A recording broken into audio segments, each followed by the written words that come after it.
bringing you the news and information you need from the people making a difference. This is Comcast Newsmakers. If you notice pain in your legs, it's time to see a doctor. Hello, and thanks for joining us. I'm Joe Gorcho, and this is Comcast Newsmakers. This hour's Newsmakers is Vascular Surgeon Lee Kirksey. Our topic today is the Stop Peripheral Arterial Disease campaign. Thanks for joining us today. Joe, thanks for having me. So what exactly is PAD? PAD is short for peripheral arterial disease. Peripheral arterial disease is caused by blockages which occur in the blood vessels, in the legs sometimes, and this can cause a decrease in circulation, causing pain in the legs. It's a very serious problem. It occurs in about 1 in 20 Philadelphians, and it's very underdiagnosed. 1 in 20? That seems awfully high.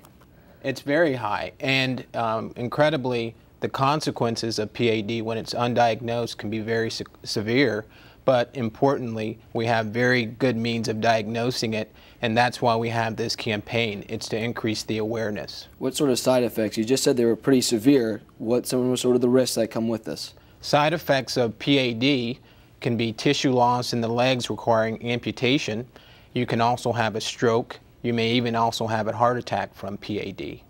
So what are you doing right now, and what are the doctors in the community doing to try to get out the awareness to people in the community that might suffer from this and might not know it? Right. It's very important that the symptoms sometimes are very specific for PAD.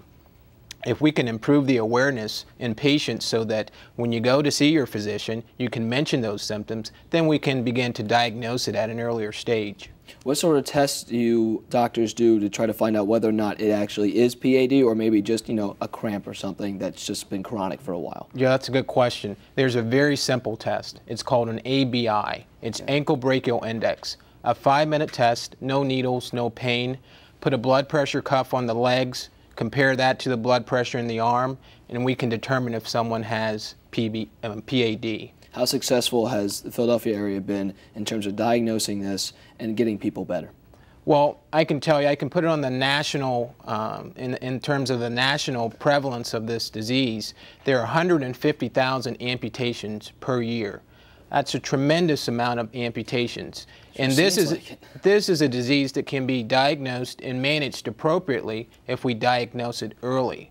And so it's very significant. So you said people at risk. Who are the high-risk people for this? We can actually identify patients at high risk. People greater than age 55 that have diabetes, hypertension, high cholesterol, patients who have smoked, currently smoke or have smoked in the past, people that are overweight, you're at an increased risk, and even African Americans. When I'm 55, if I don't have pulses in my feet, I need to have my ankle brachial index. So is there a way to prevent this or the onset of it coming in, or is it just like once it starts to happen, just go see a doctor?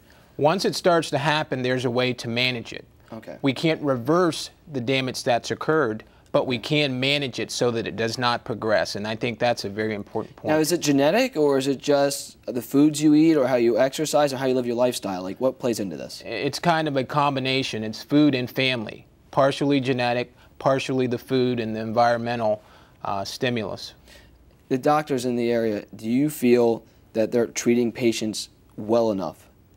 What's your thought on that? We have very good treatments. Medical treatments, surgical treatments, minimally invasive surgical treatments. Very good treatments. The problem is diagnoses. What sort of education do you provide your other doctors in the area and patients as well about PAD?